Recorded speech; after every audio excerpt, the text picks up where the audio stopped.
Bonsoir les amis, bienvenue dans ce nouveau numéro du Club, une édition de l'émission Club sous le déluge. Ça ne vous rappelle rien les amis, Club sous le déluge?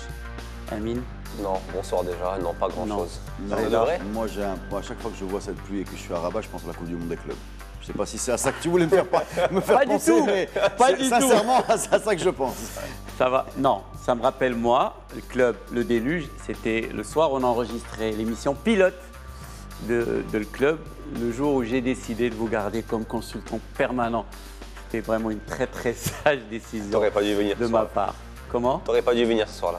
Tu n'étais pas malade d'ailleurs cette semaine? J'étais vraiment malade comme un D'où chat. la décision. Voilà. D'où la décision, exactement, sous les effets des antibiotiques. Moi d'abord, je dois dire, Reda, un grand merci à Amine Rahmouni. Et pourquoi puisque, contrairement à Reda, moi, je suis reconnaissant. En tout cas, mon estomac l'est, puisqu'on se souvient, il s'était engagé la semaine dernière, c'était mon anniversaire, il s'était engagé à nous inviter un super dîner vendredi soir. C'était génial. C'était génial. Génial. Mais c'était pas chez lui. C'était pas chez lui et il n'était pas là. Non plus. Donc voilà. Ben, on a quand même dîné vendredi. Je trouve quand même que cette émission de ce soir, en tout cas, va rentrer dans les annales.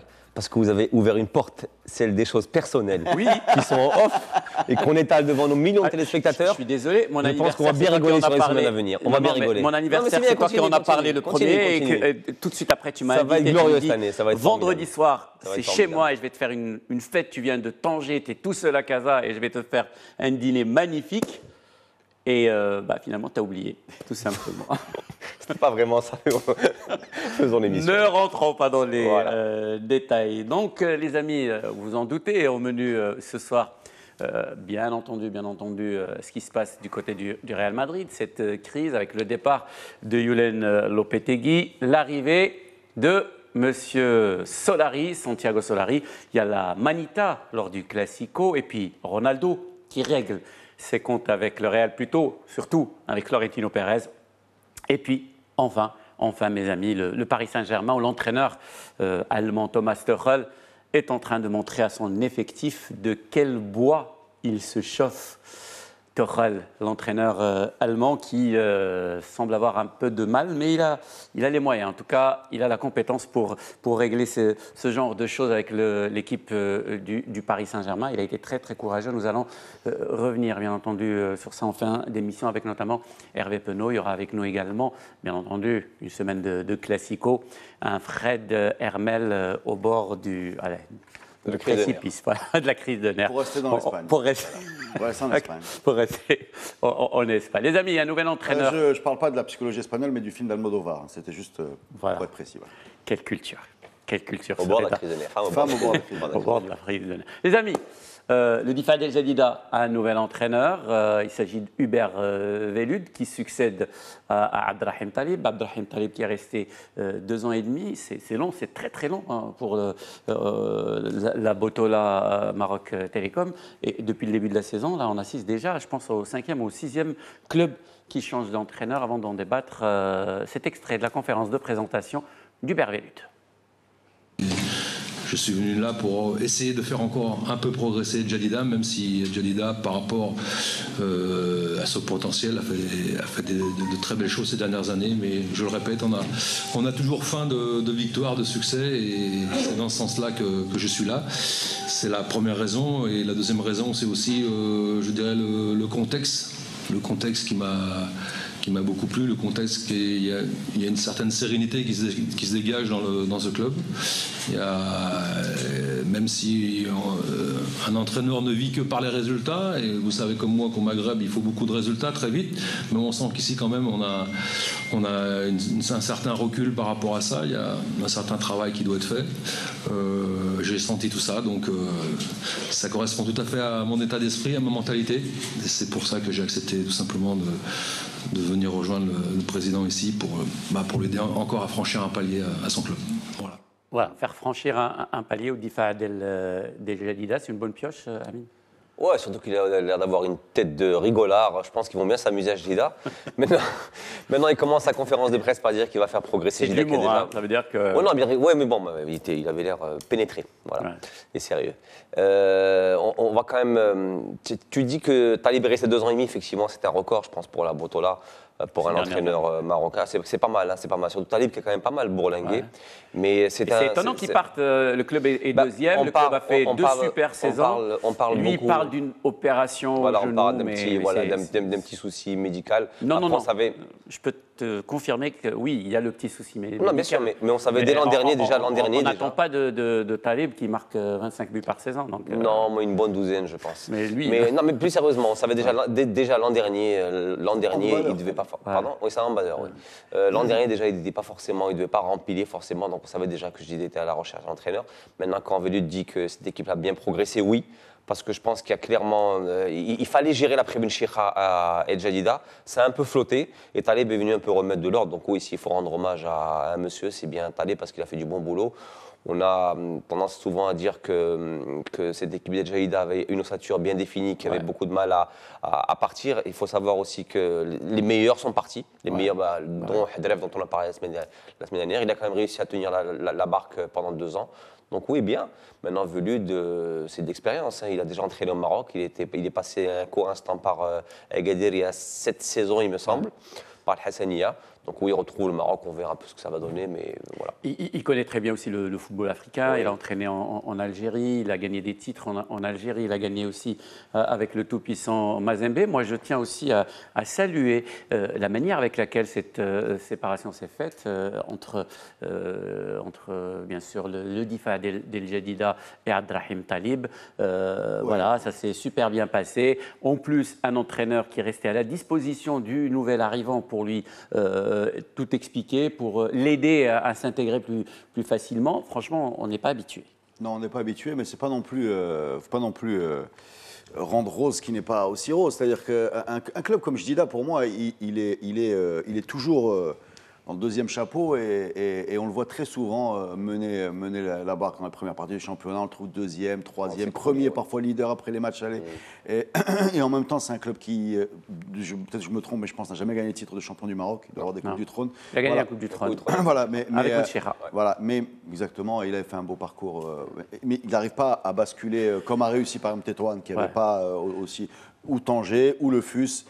Ouais, mais désolé, ces dernières années, c'est l'un des meilleurs, l'un des tout meilleurs clubs marocains. Oui, mais je suis bien d'accord. Mais en même temps, on ne peut pas venir m'expliquer que changer d'entraîneur quand on est à deuxième place et qu'on a fait quelques matchs dans la phase aller est un signe de stabilité, de progrès ou de construction. Je veux dire, même si ça se passe bien, même si Talib... il y a un problème quelque part. Pour moi, c'est un club qui n'arrive pas à franchir un palier. C'est un club qui, très souvent, sort des bons joueurs, joue bien. Tu vas voir un match avec Jdida. C'est un club qui a beaucoup de problèmes institutionnels et d'art, mais qui sont. C'est une guéguerre. Parce qu'on a franchement un jeune président, Abdelhateb Mokhtarid, mais qui semble avoir beaucoup de problèmes. À l'intérieur de la ville, il y a des gens qui combattent ce jeune président. Il n'y a jamais de supporters. Les supporters boycottent le club alors qu'il est souvent soit demi-finaliste de la Coupe du Trône, soit premier, soit deuxième, soit troisième. Il n'y a jamais. Mais il n'y a jamais plus de 100. Mais tu te rends compte de ça, c'est terrible. Je connais bien ce club-là et donc je suis très content de te contredire au bout de 7 minutes d'émission seulement. Il n'est pas plus combattu qu'un autre président de club de Botola, c'est-à-dire qu'il vit dans une tension. Est-ce que tu trouves que c'est normal que le club joue pratiquement en huis clos alors que ça se passe super bien au niveau des résultats? C'est normal. Parce qu'apparemment, on a refusé un accès aux ultras à une certaine partie du stade, donc ils ont décidé effectivement de ne plus venir. Donc aujourd'hui, c'est un problème entre les autorités. Si, c'est eux qui avaient... J'espère que donc apparemment, c'est un problème. Des supporters de football qui sont pas ultras qui vont au stade. Oui, mais bon, apparemment, c'est une minorité par rapport aux ultras qui ont rempli les stades. Et parce que je vais suivre un petit peu la polémique que ça a vu, donc c'est un problème entre les autorités un petit peu et les supporters. Donc, ce n'est pas véritablement inhérent au club. Maintenant, quand tu dis que ce club-là a des problèmes institutionnels, il n'a pas plus de problèmes qu'un autre club. Et encore, on va dire que Jdida a peut-être même plus de facilité parce qu'ils ont un sponsor historique. Bien sûr. Tout comme 3 autres clubs de la Botola. On le connaît. Maintenant, mais on ne laisse pas travailler. Non, c'est pas vrai. C'est pas vrai. On fait souffrir. Pour en avoir parlé longuement aussi, mais avec le président. Je peux t'assurer que pas plus d'un autre club. Maintenant, non, bien sûr. Je peux. Mais on dit que c'est beaucoup plus facile, par exemple, exemple, à El Jadida, c'est une ville voilà, moyenne, il n'y a pas beaucoup de... c'est pas la pression qu'a le Wydad, c'est pas la pression qu'a le Raja. Après, c'est des clubs où je veux rebondir sur ce qu'au disait Reda. Ça dépend ce que ce club-là veut. C'est pas un club qui est outillé aujourd'hui pour aller truster 20 titres par saison. C'est un club aujourd'hui qui a une sorte d'académie, parce qu'ils ont un partenariat avec le Montpellier Hérault, qui a permis de monter une sorte d'académie aujourd'hui où voilà, c'est une sorte de minifus, où on ramène des gens du Maroc, des joueurs du Maroc, mais aussi d'Afrique noire, pour les former, éventuellement nourrir le club, l'équipe première d'El Jadida, pour les meilleurs partir en France et pour certains nourrir d'autres clubs. Aujourd'hui, je pense que ce club-là a pour ambition d'être éventuellement africain. Un titre de Coupe du Trône, effectivement. Il a été en phase de poule de la Ligue. Mais je vous adore tous les deux. Franchement, je vous adore. Non, El Jadida, c'est bien là où il est. Non, il ne peut pas grandir. Non, il ne peut pas se montrer beaucoup plus ambitieux. Je suis désolé. Ce club pratique l'un des meilleurs footballs du championnat marocain ces 3 dernières années. Reda disait une chose qui est très juste. Non, vous dites non, mais El Jadida, c'est un petit club. Laissons-le là où il est. Restons toujours. Vous avez toujours cette vision casablancaise à chaque fois. Ah, les supporters du complexe, c'est les meilleurs au monde. Ah, l'équipe nationale doit jouer qu'à Casa. Ah là, non, messieurs. Non, messieurs. Le Maroc, le football marocain, j'ai le regret de vous l'annoncer, le football marocain ne s'arrête pas et ne se limite pas au Grand Casablanca. Allez-y. Merci. Alors déjà, tu as compris exactement l'inverse de ce que j'ai voulu dire. Je dois avoir une part de responsabilité. Ou alors, sinon, ça serait de ta faute. C'est pas possible. J'ai compris l'inverse.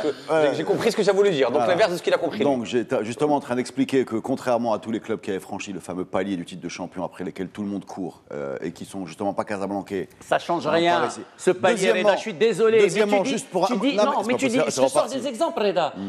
Pour une ville que tu connais très très bien, Tétouan. Quel palier a franchi Tétouan? Elle a été 2 fois championne du Maroc, mais après. Il est où cette équipe de Tétouan? Quand tu dis palier, je me dis, c'est-à-dire c'est une équipe qui passe à un autre statut. Gagner un titre, comme Leicester l'a fait, comme Tanger l'a fait. On a aujourd'hui un Olympique. Ça n'aurait rien changé. Tu parles de Tétouan, mais aujourd'hui on a un Olympique Lyonnais qui va gagner 7 titres d'affilée. On n'en a pas. Même le grand Raja et le grand Wydad, même les grands phares le font pas. Non, mais pour Reda, il dit non, mais c'est un club qui n'a rien gagné, donc voilà, il ne peut pas passer un palier. On ne passe pas un palier en gagnant un titre. Alors, je peux répondre? Oui. Bon, alors déjà, j'ai compris l'inverse. Est-ce qu'il peut nous finir une phrase? Non, mais c'est dingue, parce qu'il va repartir. Bon, déjà, sur l'équipe nationale, doit jouer à Casa. La vérité historique, c'est qu'elle jouait partout sauf à Casa. Donc, quand on a demandé qu'il joue à Casa, c'est pas qu'il joue qu'à Casa, mais qu'il joue aussi à Casa. Et au moment où on le disait... Où? À Marrakech, à Agadir, à Marrakech, à Tanger, à Agadir, Marrakech. Non, à Tanger, ils n'ont jamais joué. À Agadir, à Marrakech. Jamais. Agadir, à Marrakech. L'équipe du Maroc a joué à Tanger avec Henri Michel, un match amical contre le Sénégal la dernière fois. À Agadir et à Marrakech. Pendant des années. Donc quand on demandait Casa, c'était pas pour qu'il joue qu'à Casa, c'est pour qu'il joue aussi à Casa. Oui. Ça, c'est, alhamdoulilah, tout ça est noté et scripté. Il y a des choses. Maintenant, pour revenir à ton histoire. Ton histoire de un titre ne change rien, construire, machin. Non, ça change rien. Non. Alors, maintenant, il y a 2 options. Soit tu m'expliques aujourd'hui que Difal Hassan El Jadidi veut devenir le prochain WAC, le prochain Raja, d'accord? Donc on dit la même chose. Soit on va offrir une belle saison à ses supporters, on va vivre ensemble. Non plus. C'est ça. Non. Alors, parce que toi, ce que tu dis, c'est que bon, ils font leur bonne saison et ils partent et ils nous laissent après tranquilles. Mais j'ai jamais dit ça. Ce club aujourd'hui est outillé pour la preuve. Voilà. Non, la preuve, ils sont deuxième, Reda. Okay. Tous les ans, début de saison. On parlera à la fin. Tous les ans, ils sont deuxième au match. Tous les ans, ils sont même premiers. Ils ont été champions quand les gros clubs ont des matchs en retard, tous les ans, ils arrivent. Tous les ans, ils virent en tête. Des années et des années, ils ont été champions d'automne ou deuxième ou dans le trio. Et même ça se poursuit jusqu'à la fin. Et le palier ne se franchit pas. Pourquoi? Parce que le titre, ils n'arrivent pas à le décrocher. Ça ne veut pas dire que s'ils le gagnent, ils vont devenir autre chose que ce qu'ils sont. Parce que si tu regardes un petit peu logiquement, il y a un bassin de population. C'est une ville qui a beaucoup d'avantages. Ils n'ont pas les problèmes de transport que peut avoir le Hoceima ou Jda ou même Tétouan. Ils n'ont pas non plus des problèmes de sponsors parce qu'ils en ont un qui est institutionnel et officiellement accolé au club. Ils n'ont pas non plus des problèmes. Il y a une véritable. Ils ont un partenariat avec un paquet de clubs alentours aujourd'hui qui permettent d'être de véritables pépinières pour l'équipe d'El Jadida. Pour moi, qui a plus et Tétouan. Et tout ça, malheureusement. Par exemple, l'a franchi le palier. Quand pendant 2 ans, quand Tétouan va faire la Coupe du Monde. Quand Tétouan va faire la Coupe du Monde des clubs, quand Eto'o enchaîne 2 titres, dont un qui vont chercher à Rabat devant le FUS, eh ben, le palier a été franchi, je m'excuse. Ne me dis pas que ça revient comme ça a été. C'est dans tous les championnats du monde, il y a des belles histoires, qu'elles durent 2, 4, 5 ans, tant mieux, mais c'est ça que les supporters veulent, c'est ça ce que les supporters cherchent. Ils ne cherchent pas fatalement à devenir... mais tu offres ça à des supporters, et tu offres une histoire, et tout le monde dans ces villes-là, on parle avec passion. Et c'est ça le foot, c'est pas juste construire, parce que tu ne changes rien. Si les titres ne changent rien, qu'est-ce qui change ? Moi, j'aurais aimé poursuivre ce débat avec vous. Malheureusement, j'ai un conducteur à respecter, mais on si reviendra. Si on est Casablanco-centré, tu es Casablanco complexé. Non, pas du tout. Non, franchement, non. Non, mais pour vous, vous regardez le foot marocain, le football marocain par cette ornière-là. Casa. Pourquoi est-ce que tu veux donner une mission à un club qui ne veut pas forcément lui-même avoir? Non. On peut postuler aujourd'hui que Jdida est un club. On peut finir déjà une phrase très bien. Jdida a le droit d'être ambitieux, a le droit. Mais tout le monde a le droit de tout faire. C'est le football. Tu me dis un palier impossible parce qu'ils n'ont jamais. On ne dit pas impossible. On peut postuler que cette équipe de Jdida veut être une équipe aujourd'hui formatrice, veut être une équipe pourvoyeuse de joueurs pour les autres. C'est pas honteux non plus. Hein. Il faut arrêter, comme dirait Reda, d'avoir ce complexe casablancais. Non, mais ce que tu dis, Amine, malheureusement, ce que tu dis, laissons Jdida d'être ce petit club. Non, tu dis là, formateur, qui prépare des jeunes, qui a des contrats. Ce serait quoi Jdida dans la Liga? Dans la Liga, ça serait qui? Jdida, ça serait Bilbao. Elle a gagné plusieurs titres de champion. Comme Jdida. Comme Jdida. Non, Jdida n'a jamais gagné encore. Okay, non, Jdida n'a jamais gagné encore. Mais Jdida. Next. Non. Voilà. Non, c'est QFD. Ce que j'ai dit. C'est QFD. Non. C'est QFD, c'est bon. C'est pas Bilbao. Non, c'est pas Bilbao. Ce que je dis, les amis. C'est Valladolid. Valladolid a gagné. Voilà, ce sera Valladolid. Non, c'est pas Valladolid. Ce que j'ai dit, les amis, avant de passer à l'Espagne, ce que je dis, les amis, avant de passer à l'Espagne, ce club peut être ambitieux. Et l'arrivée de Velud, quelqu'un qui a de l'expérience et quelqu'un qui a déjà gagné des titres, que ce soit en Algérie, que ce soit c'est tout le mal qu'on leur souhaite, du Congo. C'est tout le mal qu'on leur souhaite. A le droit aussi de rêver, de venir titiller, comme l'a fait Tanger l'année dernière, voire même coiffer pour savoir quelle est la phrase où on a dit qu'il n'avait pas le droit de Casablanca. Et le Raja. Les amis, le Real Madrid, une équipe madrilène qui, bien sûr, est en pleine crise. Elle est souffrante, et même plus. Lopetegui, c'est fini. La formation madrilène qui a confié les rênes de son équipe première à un certain Santiago Solari, l'entraîneur de l'équipe B du Real Madrid, comme l'a été avant lui Zinedine Zidane. Je vous laisse avec ce sujet préparé par Julie Rosselin. C'était une histoire quasi mornée. Après avoir été choisi un peu par défaut par le président Florentino Pérez, le technicien basque de 52 ans avait quitté la tête de la sélection espagnole à la veille de la Coupe du Monde, avec comme défi celui de succéder à Zinedine Zidane, triple tenant de la Ligue des Champions. Au final, après seulement 139 jours en poste, Lopetegui devient l'un des entraîneurs les plus éphémères de l'histoire récente des Merengues. 14 matchs dirigés, 6 victoires, 2 nuls et 6 défaites, dont une humiliation, 5-1 face au grand rival barcelonais. Il faut dire que l'ancien gardien de but avait de multiples challenges à relever. Confronté à l'usure d'un groupe rassasié de titres, pénalisé par les méformes et les blessures des mondialistes, Lopetegui devait surtout reconstruire une équipe sans Cristiano sur un transfert estival très décevant. Son remplaçant, qu'il soit provisoire ou longue durée, Santiago Solari, aura peut-être plus de chance. Lui qui a fait ses gammes sur le banc de la Castilla manque toutefois d'expérience du haut niveau à tout juste 42 ans. L'ancien ailier des Galactiques peut toutefois compter sur 2 atouts. Il est un homme de la maison et il vaut mieux passer derrière Lopetegui que derrière Zidane. Elle a tout à fait raison, effectivement. Julie Rosselin, c'est plus facile de passer derrière Julen Lopetegui que derrière un certain Zinedine Zidane. En presque 25 ans, le Real Madrid a connu quasiment autant de changements d'entraîneur. Une instabilité quasi historique, encore illustrée donc par ce départ de Julen Lopetegui, qui fait du poste d'entraîneur du Real Madrid un siège éjectable en puissance. On va retrouver notre super consultant pour le football espagnol et surtout pour le Real Madrid, Fred Hermel. Salut Fred. Content de vous retrouver. Bah oui, c'est un gros consommateur de coach, hein, Florentino Pérez. Je n'ai pas fait le compte du nombre d'entraîneurs qu'il a limogé depuis son arrivée à la présidence en l'an 2000. Enfin, ça fait pas mal. Bon, en même temps, il a gagné 5 Ligues des Champions aussi, hein, Florentino Pérez. Donc voilà, Lopetegui n'est plus l'entraîneur du Real Madrid, mais je pense que personne n'imaginait que ça pouvait durer un peu plus longtemps. Le Basque était totalement au bout du rouleau, vraiment au bout du rouleau.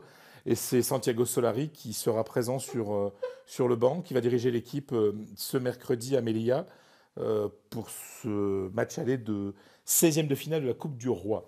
Alors, franchement, Solari, c'est quelqu'un qui connaît parfaitement la maison. Il est pour l'instant entraîneur intérimaire, mais il a été joueur du Real, il a été entraîneur des cadets, entraîneur des juniors, entraîneur du Castilla, l'équipe B, hein, la réserve, en 3e division. Et là, il est sur le banc pour un temps pas encore défini, parce que le Real Madrid n'a toujours pas trouvé de remplaçant à Julen Lopetegui. Laudrup aurait dit non, c'est une information publiée aujourd'hui par le journal AS, et Conte, a priori, il n'est pas très très chaud parce qu'il sent qu'il y a des réticences dans le vestiaire. Donc voilà, le Real Madrid, grand consommateur de coach, se retrouve aujourd'hui sans vrai coach sur le banc. Quand même un coach qui s'appelle Solari, qui lui, dans son discours, je peux vous dire, n'a pas du tout les mots d'un entraîneur intérimaire. Mon petit doigt me dit que finalement, si les résultats sont bons, peut-être qu'il serait là jusqu'à la fin de la saison. Voilà, et comme je le disais tout à l'heure, il a un super modèle, Santiago Solari, il s'appelle Zinedine, et ils sont partis le chercher lui aussi chez l'équipe B du Real Madrid.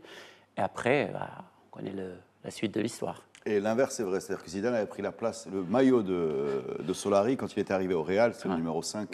Effectivement. Voilà. Non, on va pas s'apesantir sur Lopetegui, on dirait une fable de La Fontaine. Voilà, tout le monde disait ça en été, c'est-à-dire tu lâches la proie pour l'ombre, tu vas jouer un mondial, tu vas négocier avec un club dans le taux de sa sélection, tu risques de te faire virer dans 6 mois. Ça n'a pas été 6 mois, ça a été 4. Donc il y a un côté un peu dramatique, un peu tragique et en même temps évident et inévitable. Ouais. Bon, maintenant, je ne vais pas parler de Lopetegui parce que tout a été dit. Avec 20 millions d'euros. Hein, non. En cumulé. Mais par contre, il y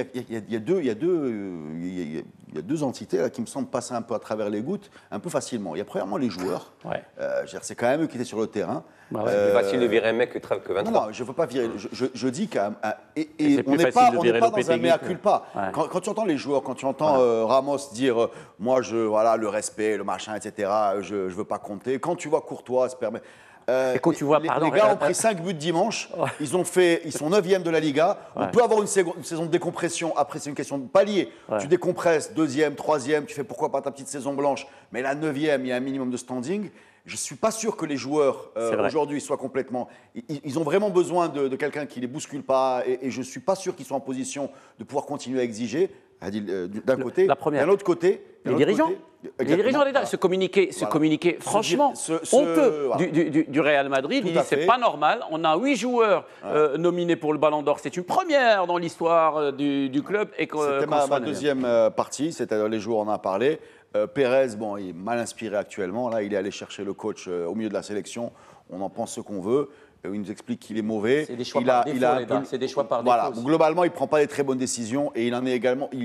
On a enlevé Lopetegui, maintenant les deux sont devant leurs responsabilités. Et en particulier, je pense vraiment qu'il faut insister sur les joueurs parce qu'entre une saison de décompression et une saison qui vire vers le ridicule et qui peut basculer dans le grotesque si ça continue comme ça, il y a un minimum de standing à respecter. Ils sont en train de le dépasser. Là. Par rapport à la réaction, Amine, je te donne tout de suite la parole. Il y a eu donc la réaction du club, ce communiqué. Moi, j'ai aussi adoré ce communiqué très, très classe, très fair-play, très pro de Julen Lopetegui, et qui, lui, alors que le club dit t'es un tocard, on t'a filé 8 ballons d'or et tu ne sais pas les faire jouer, pas 8 ballons d'or, mais en tout cas 8 nominés. Et lui, il dit je remercie énormément le club de m'avoir donné cette opportunité.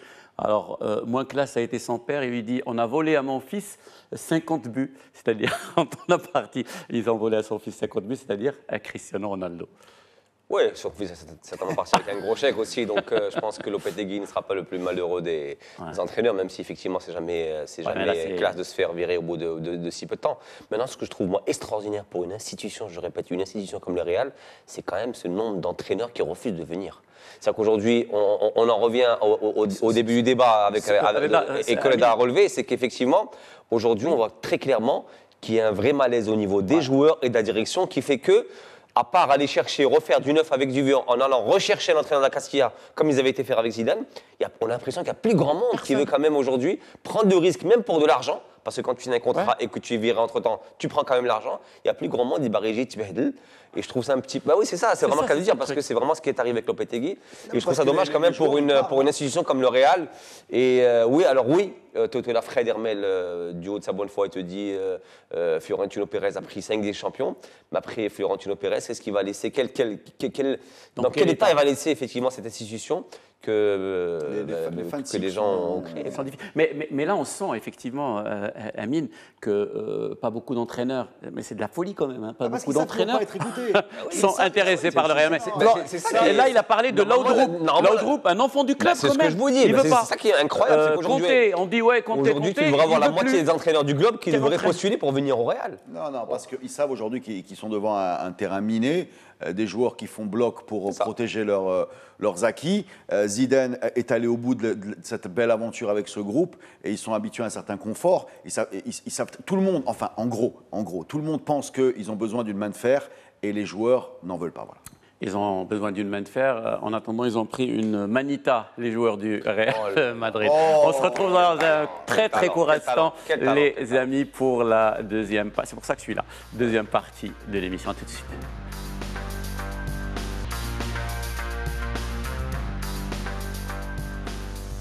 Bienvenue les amis dans cette seconde partie du club. On parle bien sûr du Real Madrid. Le Real Madrid qui n'oublie pas Ronaldo et Ronaldo non plus. Je ne sais pas si vous avez regardé sa déclaration en conférence de presse avant le match de Ligue des Champions. Quand on lui a parlé de la crise du Real Madrid, très classe, il a dit non mais maintenant il faut arrêter de pleurer. Maintenant, il faut passer à autre chose. Je ne suis plus là. Et puis, son interview accordée à France Football. France Football qui publie ces dernières semaines des entretiens avec tous les favoris du Ballon d'Or. Après Luka Modric, donc le tour de Cristiano Ronaldo. Et il n'y est pas allé de notre ami Cristiano Ronaldo, puisqu'il a voulu régler ses comptes avec le Real et surtout avec le patron du Real Madrid. Avec nous, pour nous parler de cet entretien, quelqu'un très proche de France Football, notre consultant pour le football français, Hervé Penaud. Bonsoir Hervé, salut. Bonjour les amis, comment allez-vous? Alors Cristiano Ronaldo, interview de Cristiano Ronaldo à France Football de très haut niveau, parce qu'évidemment on apprend énormément de choses. Déjà, sa passion absolue pour le Ballon d'Or et cette volonté évidente d'obtenir ce 6e Ballon d'Or. Pour lui, il est le favori, il n'y a même aucun doute à ses yeux. Il le mérite, il se considère comme un grand joueur, peut-être l'un des plus grands de l'histoire du football. Là-dessus, il a évidemment pas tort. Et puis, on en apprend un petit peu plus sur ce départ du Real Madrid. Et ça, c'est important, parce qu'on se demandait pourquoi il est parti du Real. On voit le Real aujourd'hui périclité et Cristiano Ronaldo resté au zénith de sa forme. Eh bien, pourquoi il est parti? On l'a compris, c'est le relationnel entre lui et Florentino Pérez. Pérez ne lui a pas montré toute l'affection qu'il pouvait espérer. Je me suis senti un grand joueur, dit-il pendant en gros les 5 premières années. Et puis depuis, il sentait plus dans le regard de Pérez, dans sa manière d'être, dans sa manière de fonctionner. C'est un peu ça qu'il veut dire. Eh ben, qu'il était vraiment une star absolue du Real Madrid. Alors, ça cache souvent beaucoup de choses, ce genre de sentiment. C'est la sensation qu'on n'est peut-être pas payé suffisamment. On se souvient de nombreux bras de fer qu'il y a pu y avoir entre Pérez et Cristiano Ronaldo. Il n'empêche que pour lui, ce sentiment, c'est qu'il était temps de passer peut-être à autre chose. On sent quand même qu'il serait bien resté au Real s'il y avait eu un peu plus d'affection. Enfin, si lui, il avait ressenti plus cette affection, qui aurait pu être financière, comme je le disais.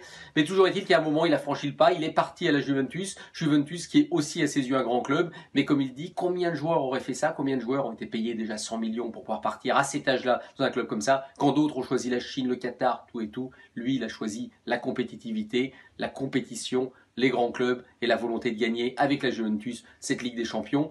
Donc, derrière ça, il y a la volonté, cette année déjà, de gagner le Ballon d'Or. Voilà, donc Cristiano Ronaldo, cinglante sortie sujet de Florentino Pérez. Effectivement, il a dit que si c'était pour l'argent, serait parti en Chine. On lui proposait 5 fois ce qu'il gagne à la Juventus. Je trouve que Fred a vraiment... pas Fred. Hervé A véritablement tout dit, parce que c'est ça, en fait. Il a parfaitement résumé le personnage. Donc, un peu mégalo, mais bon, à la rigueur, peut-être qu'il faut ça pour faire une grosse carrière. Effectivement, en quête d'amour, mais aussi de pognon. Donc, c'est ce qu'il nous explique très, très bien. Mais moi, ce que je retiens surtout, c'est qu'effectivement, après avoir tout gagné, ce courage de repartir pour une énième conquête, pour un énième challenge, alors qu'il aurait pu se faire plus d'argent ailleurs, reprendre une pré-retraite dorée. Donc moi, je trouve que c'est parfaitement résumé. On n'apprend pas grand-chose sur cette interview-là, à part le fait qu'avec Florentino Pérez, ça n'a jamais été un long fleuve tranquille, que c'était en dents de scie, les relations, parfois véritablement au niveau des sentiments d'un père pour un fils, mais souvent aussi dans une relation patron-employé, parce qu'il voulait être, on l'a souvent su, au même niveau que Messi, notamment au niveau de ses émoluments, mais aussi que ça reste quand même un très très gros compétiteur, et que voilà, tant qu'il y a encore des challenges à relever, et c'est un beau challenge, je trouve, la Juventus. Moi, je trouve que c'est parfaitement résumé par Hervé. Il y a un côté, il y a un côté diva chez Ronaldo. Il y a une petite blessure à l'ego que je trouve touchante. Voilà, c'est quelque chose qui est intéressant. Je te rappelle l'interview qu'il avait faite à Reda où il parlait justement de ses origines portugaises et comment il fallait batailler pour pouvoir arracher des choses. Le côté social. Maintenant, tout a été dit, c'est super. Mais il y a l'ego des deux. Reda. Il y a l'ego de Florentino Pérez aussi et l'ego de Cristiano Ronaldo. Moi, je vais te dire, parce que franchement, quand on voit aujourd'hui la tournure, des événements, on dit peut-être que Florentino Pérez aurait pu faire un effort. Et il parlait aussi de Zinedine Zidane. Il n'a pas évoqué ça, notre cher Hervé Penaud. Il dit que c'est sûr que c'était pas l'une des raisons de mon départ, mais en tout cas, le départ de Zidane m'a aidé à... Le départ de Zidane a peut-être été catalysé par l'éventuel départ de Ronaldo. Donc tout est surtout tout est lié. Moi, je peux comprendre le raisonnement de Pérez, sincèrement. C'est-à-dire, tu as un joueur... En fait, ce joueur nous surprend. Voilà, ce joueur nous surprend. Il n'est pas impossible qu'à 36 ans, il soit toujours aussi fort. Voilà, parce qu'on attend la chute depuis des années. Et sur des matchs comme ça, sur une Ligue des Champions, il a des fulgurances, parce que justement Zidane l'a économisé durant l'année, etc. Maintenant, je peux comprendre que quelqu'un comme Pérez, gestionnaire, se dise 100 millions d'euros, ça va commencer à chuter. Mais bon, après, il faut en faire quelque chose. Il ne faut pas rien en faire ce qui a été fait cet été. Mais je peux comprendre ça. Mais moi, ce qui m'intéresse plus que le raisonnement de Florentino Pérez, il a plus, pour moi, loupé l'utilisation du transfert que l'idée du transfert. L'idée du transfert, pour moi, ne me choque pas. Mais il a été bradé, Reda. 100 millions d'euros, c'est bradé. Ça, sincèrement. Franchement, non, mais je peux te le dire. Je peux t'aider à comprendre ça, puisque quand tu as un joueur comme Dembélé, le Barça l'achète à 160 millions. Mais il a 12 ans de moins que Ronaldo. Même si il a 12 ans de moins. Et aujourd'hui, ce qu'on reproche surtout à Florentino Pérez, s'il a eu le courage de se séparer et de se passer de quelqu'un comme Cristiano Ronaldo, au moins, il aurait dû... Oui, c'est ce que je dis. Il a l'utilisation. Donc en fait, maintenant sur Ronaldo... Après avoir été un meilleur président que le président du Difel Hachini, j'ai dit par rapport à son chiffre, est également un meilleur gestionnaire que Florentino Pérez. Un meilleur analyste financier, parce qu'il vient de comparer. Donc il n'aurait pas bradé Ronaldo à ce prix-là, parce que Ronaldo vaut... un meilleur gestionnaire que Florentino Pérez, mais également que les dirigeants du Barça, parce que Jalal n'aurait pas vendu Ronaldo moins cher que Florentino l'a fait. Il n'aurait pas acheté Dembélé plus cher, ou du moins aussi cher que les dirigeants du Barça l'ont fait. Tout à fait. Tu es un génie, cher ami. Joyeux anniversaire. En venant comparer... Ah non, on ne me rappelle pas le joyeux anniversaire, parce que là, sinon, je pense au rendez-vous manqué. Le dîner, 3 points de suspension. En comparant au passage, le bonus, les 160 millions et les 100 millions, c'est-à-dire les chiffres jetés en pâture à la presse, qui sont très très complexes à analyser, parce que derrière là, il y a beaucoup de clauses qu'on n'est pas capable de comprendre et qu'on ne nous dit pas, parce qu'on nous communique ce qu'on a envie de communiquer. Mais moi, ce qui m'intéresse plus que ça, c'est la carrière de Ronaldo. Je trouve ce bonhomme-là qui passe comme ça du Sporting rapidement, bon, on ne l'a pas suivi, à Manchester, où il s'illustre, au Real, à la Juve. Voilà. Je veux dire, il y a quand même une certaine classe, sincèrement. Ce bonhomme, moi, je n'ai jamais été très fan par rapport à ce personnage. On est obligé d'admettre que le gars... Non, mais on l'a admis depuis longtemps. Et même il est vraiment, quand on parlera des années 2010, on parlera de Ronaldo, parce que cette quête absolue de ballon d'or qui met au-dessus de tout, ce côté je construis ma légende, j'ai un ego démesuré qui fait qu'il m'a mal regardé, il ne m'a pas payé autant que machin. Tout est dit, quoi. Et ce côté, cette faiblesse de diva qui vient comme ça s'exprimer, je trouve que ça contribue à en faire quelque chose d'humain, Mais même ses performances sur le terrain ne laissaient pas croire tellement il était Je suis fort. certain, Reda, qu'il n'y a pas tant de faiblesse que ça, que c'est une grosse mise en scène, qu'elle est parfaitement orchestrée. Perso, hein. Honnêtement, je suis convaincu qu'il a regardé le Classico en ricanant, moi. Oui, moi je n'y vois aucune faiblesse. Juste avant, il leur dit il faut arrêter de pleurer. Moi, j'y vois, je trouve, une stratégie dans ça, parce que tu l'as dit, et c'est vrai, je trouve quand même qu'il a eu une gestion de carrière exceptionnelle. C'est un garçon qui n'a pas, contrairement à Zlatan par exemple, multiplié les clubs pour démultiplier son salaire. C'est un garçon qui a eu une gestion de carrière très cohérente. Donc Sporting, à 18 ans, donc très très tôt, repéré par le Manchester au cours d'un match amical d'été, je me rappelle, un mois de juillet, il part Manchester où il fait ses gammes. Ensuite, il explose au Real. Et un dernier gros challenge dans un bon club européen. Je trouve que c'est parfaitement orchestré. Juste pour terminer, excuse-moi, sur Ronaldo, contrairement à Messi, auquel il est souvent comparé, pour moi, il lui est inférieur, mais il y a une différence fondamentale, c'est que Ronaldo, là où il est admirable, là où il est admirable, c'est que Ronaldo s'est fabriqué. Ronaldo est une création de Ronaldo. Oui. C'est-à-dire que, pas seulement en termes de marketing, même y compris en termes de physique, de foot, c'est-à-dire qu'il a travaillé, il a beaucoup plus travaillé que des joueurs beaucoup plus doués qui sont arrivés à des niveaux stratosphériques. Et c'est ce côté un peu besogneux, acharné, c'est ce qui le fait. Obsédé. C'est ça qui le fait. Le faire. C'est ce qu'il dit d'ailleurs dans France Football, c'est quelqu'un qui a dû lutter pour tout, absolument. Mais c'est pour ça qu'il dure. Son talent, d'abord lui, franchement, Cristiano Ronaldo, c'est un footballeur exceptionnel, mais c'est surtout un athlète. C'est pas, moi, je trouve pas qu'il soit, honnêtement, je trouve pas qu'il ait un talent démesuré par rapport à d'autres qui en avaient peut-être beaucoup plus. Non, mais c'est ce que je te dis. Non, mais tu dis, c'est un talent, c'est pas vrai, c'est pas. Messi, t'as un vrai talent intrinsèque. Non, on va pas le comparer au niveau du talent, mais c'est un super athlète. Voilà, c'est ça. Et c'est quelqu'un qui se préserve aujourd'hui, comme dit Reda. Franchement, on ne sait pas quand est-ce qu'il va arrêter. Mais des joueurs qui ont réussi, il y en a beaucoup. Mais combien ont duré autant et continueront à durer autant? Et c'est là ce qui fait la différence entre un Ronaldo et un autre. Le côté tragique, alors pour finir sur cette faiblesse à l'ego, le côté tragique de la trajectoire de Ronaldo, c'est qu'il est tombé sur la génération de Messi. Et ça, c'est insupportable pour lui. Il a c'est peut-être ce qui l'a nourri aussi. C'est ce qui l'a nourri. Oui, est-ce qu'il nourrit aussi parce que Messi a été très triste de perdre Ronaldo dans la Liga. D'accord. Mais les plus tristes, c'est pas eux, ça va être nous quand ils vont partir tous les deux. C'est quelqu'un qui se rêve. Moi, je connais pas. Bon, il y a des gens qui font des débats sur Messi contre Maradona, Messi contre Pelé. Voilà, les fous. Mais personne ne fait de débat Ronaldo-Maradona. Ronaldo-Maradona. Non, Ronaldo est comparé à Messi. Voilà, il est là le drame. Ronaldo est toujours comparé à Messi. Ronaldo n'est pas comparé aux autres, n'est pas comparé à Cruyff, n'est pas comparé à Platini. Messi, Ronaldo a été dans l'ombre. Tout grand foot. Tu le décales de 10 ans, il écrase le monde. Il est arrivé dans la mauvaise. Et c'est ce côté un peu tragique. 10 ans avant ou 10 ans après 10 ans après, on ne sait pas.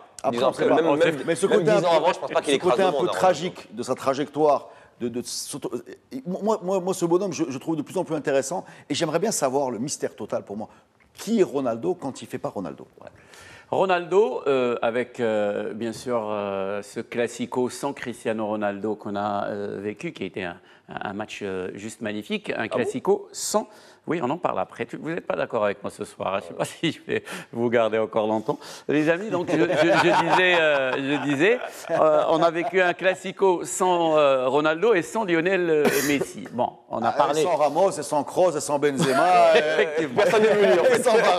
Alors, les amis, on a consacré pratiquement toute l'émission sur le Real sans Ronaldo. Là, permettez-moi aussi de parler avec vous un petit peu du Barça sans Lionel Messi. Ça se passe plutôt bien, étonnamment bien. On va retrouver Fred Hermel pour nous en parler. Oui, c'est la vraie question que tout le monde se posait. Comment serait le Barça sans Messi? Le Real sans Cristiano, on voit. C'est pas génial. Le Barça sans Messi, ça marche pas si mal. Alors, le Barça ne peut pas être meilleur sans Messi. Le Barça ne peut être que moins bon sans Messi, c'est évident. Cependant, sur les deux matchs qu'on a vus, la rencontre de Ligue des Champions contre l'Inter, 2-0, vraiment un match très maîtrisé par les Catalans. Le Classico, c'est même pas la peine de vous le dire, 5-1, démonstration. En fait, il y avait une sorte de syndrome avant, quand il y avait un problème, on se disait mais Messi va le régler.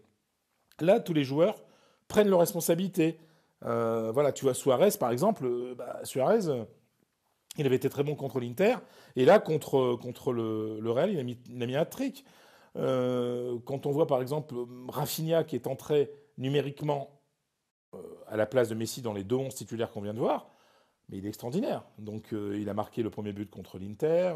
Dans le jeu, il est bien. Donc, le Barça est peut-être un peu moins obsédé par l'idée de donner la passe à Messi, ce qui peut se comprendre. Et le Barça joue plus collectivement. Donc pour l'instant, sans Messi, ça marche encore. Il n'y a pas de problème.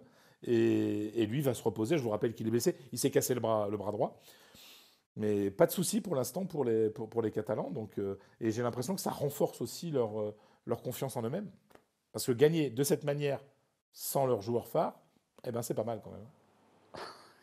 Il a l'air un peu malheureux quand même. Le souci, il est pour lui surtout.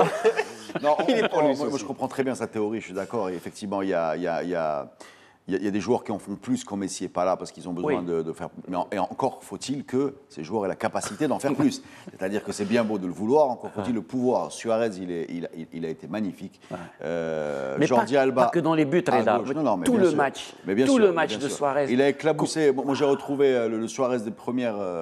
J'ai pas vu cette année Suarez à ce niveau-là. Cette semaine, j'ai trouvé. Vraiment, on a retrouvé le Suarez Haddad, mais dans le bon sens. Suarez est décrit depuis le début de la saison avec le Barça. Maintenant, oui, c'est facile de dire ça au bout d'un 5-1 maîtrisé du Barça. Hormis les 20 minutes de seconde mi-temps, le Real pouvait revenir à 2-1, il faut le rappeler. Hein. Oui. 2-1, il pressait, donc si le Real revient, ça aurait été notre histoire. À 2-2 même. À 2-1, il aurait pu revenir à 2-2. Ils étaient à 2-1, ils auraient pu revenir à 2-2. Bah ouais, il y a eu deux actions, un poteau et la tête de Benzema. J'aurais voulu avoir cette analyse de Fred avec un Real sur Messi, bien de Fred sur Messi, avec un Real au sommet de sa forme. Parce que là, effectivement, on peut ergoter sur un bon Barça qui a maîtrisé son match, mais aussi on peut rappeler que ce Real, comme l'a dit Reda au début, a été en dessous de tout, quoi. Tous les joueurs, à part 20 minutes, ont été très largement en dessous de leur niveau naturel. Donc aujourd'hui, franchement, je vous trouve dur. Tu sais pourquoi? Parce que dur avec qui? Avec le Real Madrid, parce que le score aujourd'hui. Je vous dis un truc. C'était mauvais. Amine, pendant le retour des vestiaires, le Real Madrid aurait pu, mais franchement, en 2 minutes marquer 2 buts. Le poteau de Modric, une domination outrageuse. Et quand on voit le résultat à la fin, 10-5-1, il est quand même assez. Si le football dure 20 minutes, on le saurait. Oui. C'est-à-dire qu'aujourd'hui, quand tu es le Real et que tu rencontres le Barça, il faut que tu sois les 20 minutes, il faut que tu fasses pendant 90 minutes. Et là, tu peux juger si effectivement le Barça tient la route sans Messi ou pas. Mais le Barça face à une équipe si dévaluée, bah bien sûr, même sans Messi, tu leur en mets 5. Donc le Barça s'est tapé le Real et, avec une Manita et l'Inter 2-0 et ce n'est pas des adversaires. Non, c'est un mauvais Real. Attends, faut pas. Arrête. Même. C'est un Real très largement en dessous de son état naturel. On le voit bien, ça. Moi j'ai trouvé le Barça très bon sur les côtés, les deux côtés. Jordi Alba et il faudra que quelqu'un m'explique pourquoi Jordi Alba n'est pas en équipe de. Il y a un problème personnel. J'ai trouvé Arthur très intéressant. J'ai trouvé Suarez phénoménal. Et j'ai trouvé cette équipe très convaincante. Maintenant, en même temps, je voudrais juste dire une chose sur ce Real Madrid. Parce qu'on a beaucoup insisté, mais on est là pour parler de foot, on parle de style, on parle de fond, on parle de contenu, on ne parle pas que des résultats. Le Real a gagné la Ligue des Champions l'année dernière, mais il l'a gagné comment? Alors je vais énerver tout le monde, mais je suis désolé, il frôle la correctionnelle contre une Juve qui lui remonte 3 buts à domicile, ce qui est hallucinant. Contre le Bayern, ça passe ric-rac. En finale, il y a Karius qui donne 2 buts. Je ne dis pas que ce n'est pas mérité. Et très souvent, quand tu regardes la physionomie des matchs, c'est une équipe qui jouait 20 minutes. Donc tu dis ça ne suffit pas. Eh ben, l'année dernière, ça a très souvent suffi quand il y avait en plus Ronaldo pour que ces 20 minutes suffisent. Et surtout les 20 dernières minutes. Voilà. Non, avec le Ramos time. Très souvent, tu avais 20 minutes, 10 minutes en première mi-temps, 20 minutes et des éclairs de Ronaldo qui fait que, globalement, tu te plantes en Liga, tu te plantes en Coupe, mais en Ligue des Champions, ça passe toujours. Il y avait en plus une espèce de confiance, de baraka, y compris au niveau des adversaires. Regarde le match contre le Bayern, ça passe très serré. Mon cher Reda Lali, tu vas te faire beaucoup 20 minutes contre. Je suis désolé. Moi, je ne suis pas Barça-oui, je ne suis pas. 20 minutes contre le Barça au Camp Nou, c'est pas suffisant. Mais ça pouvait l'être de temps en temps. Reda Lali, bien sûr, très présent, célèbre, l'une des stars de Twitter au Maroc, va se faire insulter toute la soirée de ce soir. Voilà. Pour ces attaques, on n'a pas le droit de toucher au Real Madrid. Beaucoup de choses auxquelles on ne peut pas toucher. Je peux faire un jeu de mots encore, Amine? Tu en fais des formidables depuis le début de l'émission. Celui-là, il est nul. Comme d'habitude. Faut pas toucher Tuchel. Donc les amis, j'ai honte. J'ai vraiment honte. Moi aussi j'ai honte. Tu sais, je me prévois ton amitié. Sur ce coup, j'ai un peu honte quand même. Moi aussi. C'est très gênant. Moi aussi, je suis très géant donc pour ce jeu de mots, mais au moins, j'ai annoncé la couleur avant. J'ai annoncé un petit peu la couleur avant. Les amis, Tuchel, donc, avec son équipe qui a gagné tous ses matchs, ils sont en train de battre le record de victoires, 11 victoires de suite. Mais c'est loin d'être un long fleuve tranquille, hein, sa vie avec les stars du Paris Saint-Germain. Il y a eu cet incident ce week-end avant le Classico français entre le Paris Saint-Germain et Marseille, où il s'est permis le luxe, où il a pris le risque de mettre sur le banc deux valeurs sûres du club, Kylian Mbappé et Adrien Rabiot. On va retrouver à Paris Hervé Penaud. Oh, Tuchel, oh là là là là, ça, il a pris ses responsabilités. En décidant de se passer de Rabiot et de Kylian Mbappé, deux monstres de son effectif, deux joueurs très importants. Rabiot parce qu'on sait qu'il n'y a pratiquement pas de milieu défensif au Paris Saint-Germain, et puis Mbappé parce qu'on sait qu'il y a Mbappé évidemment. Eh bien, il avait décidé, parce que pour des raisons disciplinaires, un retard lors de la causerie de quelques minutes, qui n'était pas le premier visiblement pour les deux joueurs, eh bien à un moment, il a pris ses responsabilités, il a dit le club doit être plus fort que les joueurs, l'institution Paris Saint-Germain, qu'on avait tant décrié à une certaine époque, doit être plus forte que les individus. Et voilà, il a pris ses responsabilités, c'était pas un match comme un autre. Attention, s'il s'était planté à Marseille, s'il y avait eu une défaite, ça aurait peut-être été très dur pour Tuchel. Mais je pense qu'il a pris la bonne décision. Il a montré à ses joueurs qu'il y avait un vrai patron dans ce club. Il a montré que le club était plus important que les individus. Et puis, là, au final, Kylian Mbappé a répondu présent. Rabiot aussi sur la fin de match, mais surtout Mbappé. Mbappé est entré en deuxième période, Mbappé marquant le but décisif. Alors attention, petite pique à son entraîneur à la fin du match, lors d'une interview, en disant en gros, quand on a des grands joueurs, il faut s'en servir. Ça veut dire qu'on ne les met pas sur le banc. Il n'empêche que Tuchel a été très fort dans cette gestion-là. Ça aurait pu lui revenir en boomerang dans la figure en cas de défaite. La victoire aidant, et ben aujourd'hui, ça l'a renforcé dans ses prérogatives, d'autant plus que les autres joueurs ont dit après coup, même Neymar, qui pouvait comprendre la décision de Tuchel. Maintenant, c'est passé, on passe à autre chose évidemment, et l'autre chose c'est quoi? C'est Naples, parce que l'idée aujourd'hui, alors il y a Lille entre-temps, mais d'abord c'est Naples. Naples, il faut se qualifier à Naples, enfin se qualifier, tenter un gros coup pour éviter d'être éliminé, ce qui serait un échec absolu pour ce Paris Saint-Germain-là. Aujourd'hui, il y a un homme qui est maître à bord, c'est Tuchel, même si on sait attention, n'oublions pas le poids des individus. Neymar, Mbappé restent quand même des joueurs qui ont un certain poids auprès des dirigeants du Qatar, évidemment, et peut-être encore un peu plus que Tuchel. Mais il n'empêche qu'il a gagné son premier, allez, c'est pas un combat, c'est qu'il a gagné son petit bras de fer entre les uns et les autres pour dire il y a un patron à bord et c'est moi. Voilà, merci beaucoup Hervé Penaud. Tuchel qui a été très très énervé par le comportement de certains de ses joueurs. On a parlé bien sûr de Mbappé et de Rabiot qui sont arrivés en retard pour la causerie d'avant-match. C'est incroyable. Il regardait le Classico, c'est vrai en plus. C'est vrai, il regardait le Classico. Et puis il en a aussi un peu pour Neymar. Il dit que Neymar ne respecte pas les jeunes joueurs du club quand ils arrivent, quand ils s'entraînent avec le PSG. Ouais. Tuchel à Borussia Dortmund, il avait expliqué comment il fallait se dire bonjour. Hein. Il avait imposé une durée minimum pour déjeuner ensemble. Ouais. Il est à ce niveau de détail. Tuchel, juste pour information, il a été conseillé au propriétaire qatari de Paris Saint-Germain par Xavi. Ouais. Qui a dit dans l'ordre, si Guardiola c'est pas possible, il y a lui. Il a doublé par Guardiola quand il est en Allemagne. Oui, voilà, donc c'est quelqu'un qui a une vision du foot qui n'inclut pas que le terrain, qui inclut le comportement. Tout le monde, je dis juste une phrase, tout le monde pense que le problème du PSG, c'est l'institution par rapport au poids des joueurs. On va voir ce que ça va donner, mais apparemment, il est en train de casser complètement la chose qu'il voulait qu'on disait que c'était des divas qui étaient trop. Ouais. Voilà. On va voir. Moi, j'attends de voir. Et il dit, Amine, et je pense que c'est l'un des premiers entraîneurs à sortir enfin ce truc qu'on dit nous depuis le début, l'institution PSG. C'est plus grande que les joueurs. Voilà, parce que là, on n'a pas besoin de le dire au Real Madrid, mais il a besoin de le dire pour le PSG. En deux phrases, pourquoi aujourd'hui c'est un acte fondateur, je pense, de l'ère Tuchel à Paris s'il reste longtemps, c'est parce qu'on l'attendait essentiellement sur ça. C'est-à-dire que personne n'avait de doute sur ses qualités footballistiques et tactiques et organisationnelles et meneur d'hommes. Par contre, tout le monde s'est demandé comment il allait réagir face aux cadres et aux stars du vestiaire et il l'a démontré. Merci beaucoup, Amine. Je t'en prie beaucoup, sans rancune. Tu t'engages pas sur un Non, jamais avec toi, parce que tu es déjà tes amis, mythomane, déjà pour commencer.